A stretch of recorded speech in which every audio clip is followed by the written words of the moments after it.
Arjun is in a miserable position. That is not the position of Arjun, the person. That is the situation of entire mankind. That is the conflict that we all face daily, every day. So first of all, it is not about Arjun and Krishna. It is not about two persons. Arjun and Krishna are both within us. Krishna is not standing in front of Arjun. Krishna is the heart of Arjun. There is a story that I read to kids. It's about a lion who goes for a haircut. He goes inside the salon, and due to the mirrors around, he just sees himself all around. He's scared by his own roars and his own looks.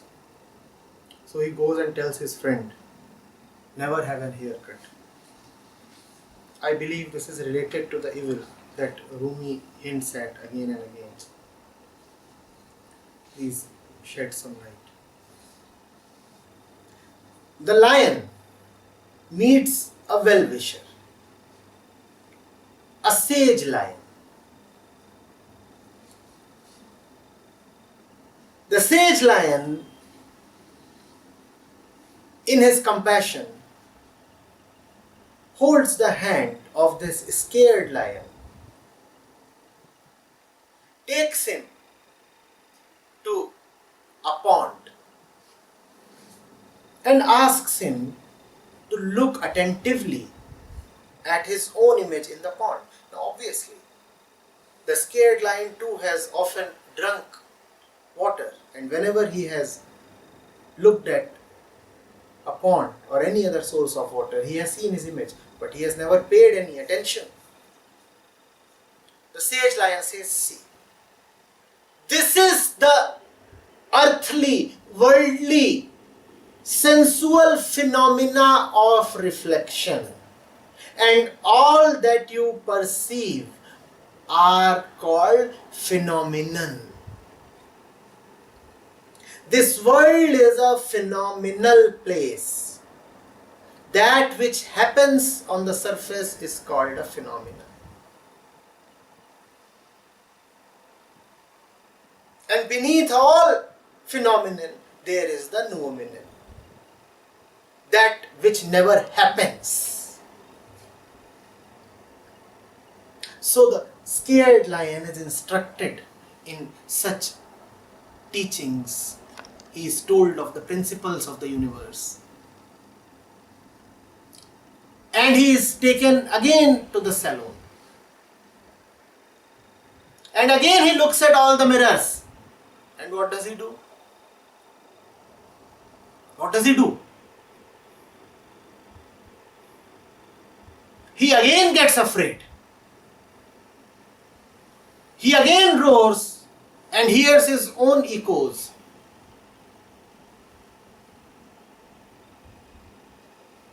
And he is again shocked and feels attacked. He comes out. The sage lion is compassionate. He says, don't worry, son. Happens. Let's repeat the drill. Let's again go to the pond. Let's again look at your reflection.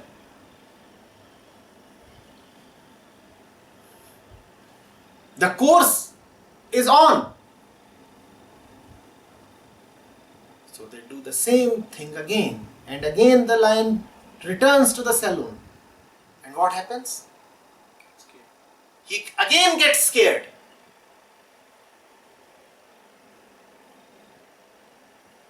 Now one of the attendants in the saloon has been watching all this. So he asks him, he says, first of all, you are so foolish.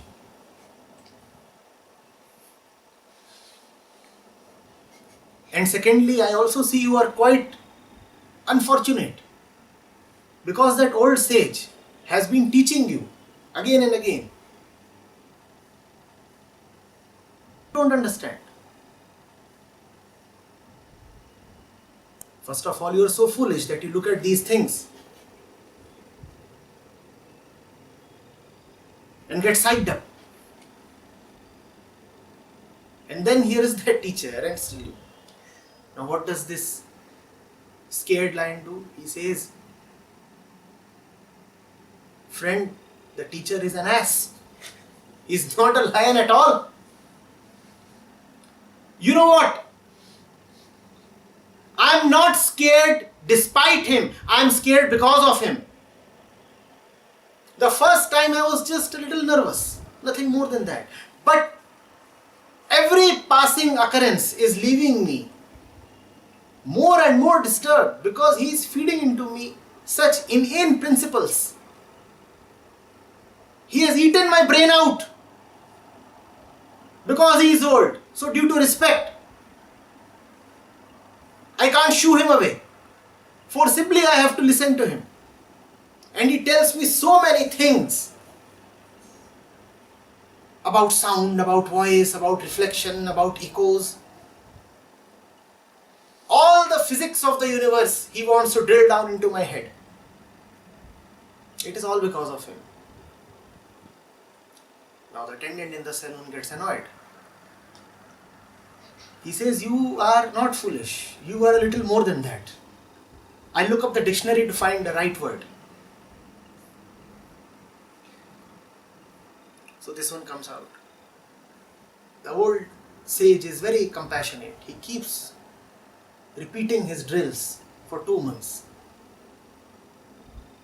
Now 2 months are passing and every day the attendant is laughing at this fellow. Outside the sage is trying to teach him. Inside the attendant is trying to teach him.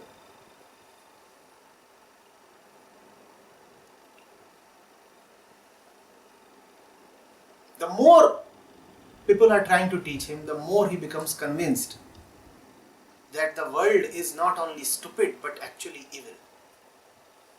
He is now fully convinced that it is because of his teachers that he is in such a bad position. Comes the first day of the 3rd month.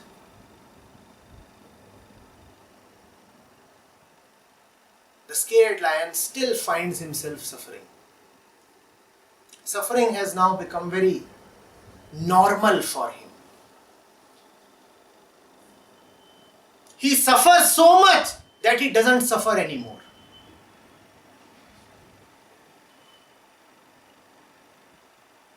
Suffering has become an almost permanent state with him, so it doesn't bother him. What becomes permanent with you becomes like your truth. That is the hallmark of truth. It is timeless, permanent. If your suffering becomes permanent, then suffering has taken the place of truth. It doesn't bother you. How can the truth bother anybody? And suffering has now substituted truth for you. So he is quite afraid, and still he comes out full of swag, totally afraid, yet so much swag. And the old sage lion comes to him and says, dear, you are still afraid. He says, who is afraid? Who is afraid? He says, see, you have again wet pants. This is the latest fashion, dude. To be wet down there. Only old jerks like you keep dry. I'm a young fellow. Why should I be so dry? The sage has seen life, and he has seen many like this. He knows that the young lion is losing it. He knows that the patient is taking his last breaths. He makes one last attempt, and that last attempt proves to be his last. He makes an attempt and the young lion says, enough of you, old bloke. One tight slap and the old one is gone. Now that is evil. To be so averse to learning that you would rather eliminate the teacher. Yes, to be just afraid of echoes and images is not evil. It is human.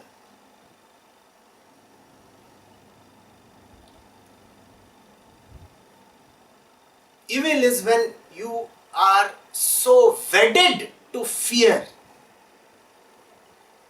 when you are so determined to not to change that you would rather kill the teacher.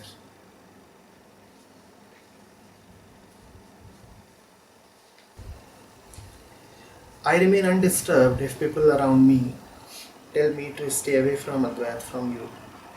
I refuse to be corrected here. I see that. Is that evil now? Is that the same as Maya?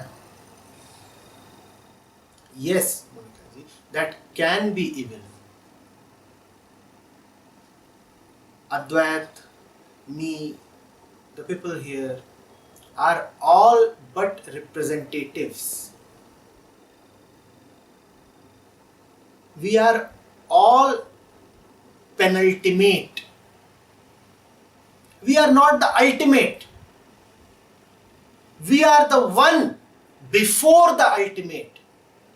We are the second last rung of the ladder.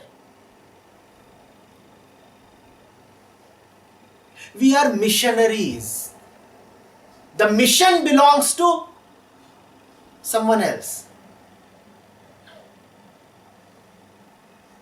Your primary affiliation must not be with these bodies, these persons, these names.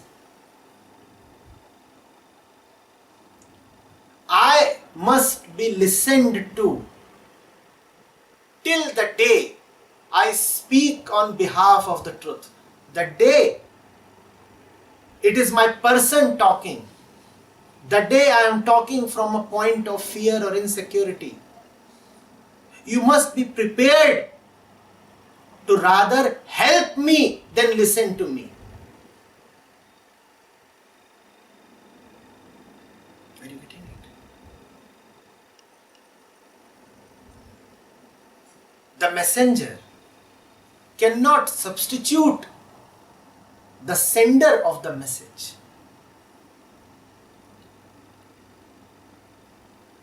The glory of the messenger is a reflected glory.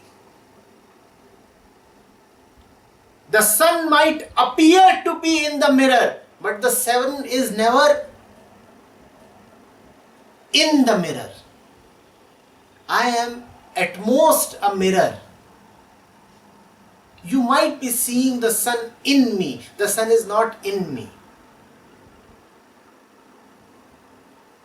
My job, my life work is to orient myself in such a way that I serve as a good reflector. Even the mirror is useful if it turns its back to the sun. It won't reflect anything then. My job is to keep myself oriented in a way that reflection remains possible and useful. The day the mirror breaks, what would you do with this place called Advait BodhSthal? There are bricks, there is cement, there is material. All material falls. This place too will crumble down. This fellow that you call as a teacher, as a fellow, he is just blood and bones.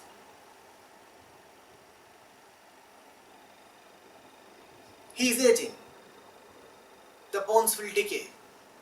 He will disappear.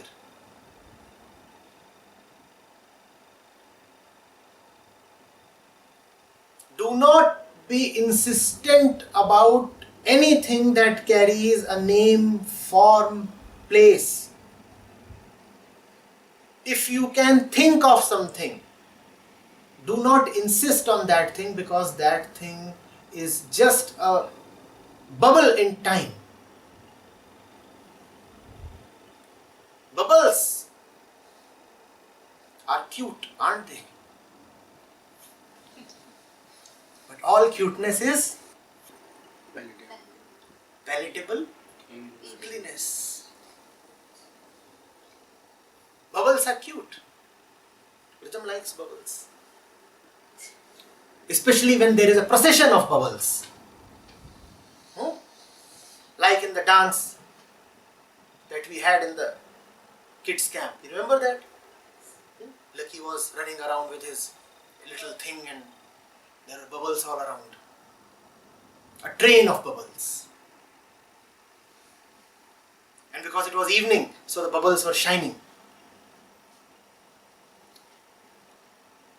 This fellow has a photograph in which he is chasing a bubble with a camera.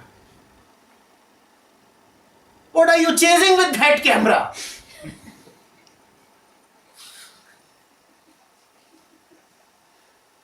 Monikaji, what are you chasing? We are all bubbles. I might appear as a sacred bubble, but yet I am a bubble.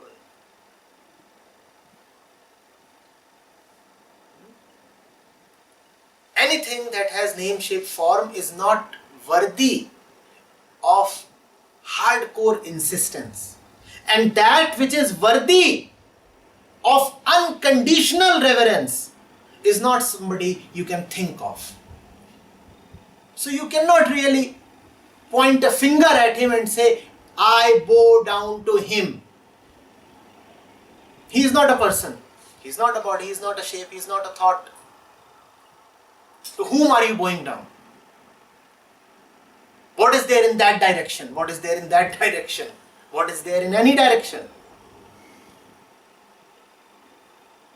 As far as this world is concerned, remain a little casual.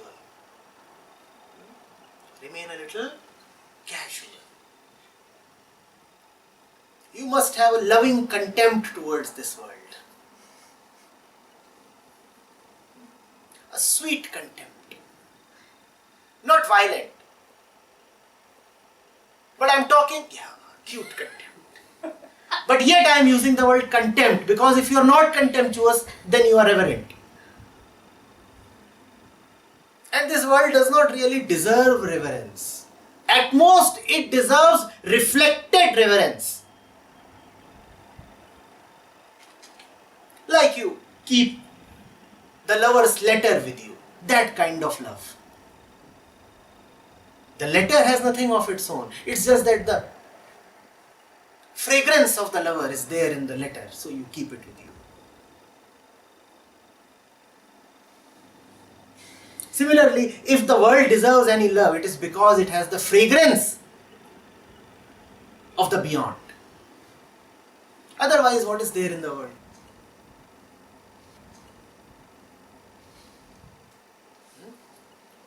There is nothing in the world, and there is nothing in me, and there is nothing in this place called BodhSthal. Let nothing become a fixation with you.